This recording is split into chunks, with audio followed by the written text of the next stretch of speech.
How to create spin button in Excel. Hello everyone, would you like to use the spin button in this way as well? If yes, please watch this video till the end. And if you're new to the channel, don't forget to like and subscribe. Go to the Developer tab, click Insert, and select the spin button from the form controls. Draw the spin button on your worksheet. Select the cell where you want the spin button's value. To appear, right-click on the spin button and select Format Control. Click OK to apply these settings. Now, when you use the spin button, the linked cell's value will change based on the incremental steps. You can use this value in formulas, such as multiplying it with another cell to calculate totals dynamically. You can also use the Developer tab to add other controls like checkboxes, radio buttons, and drop-down lists.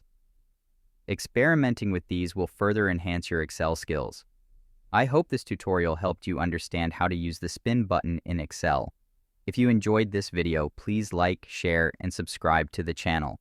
Don't forget to press the bell icon so you never miss an update. Thank you.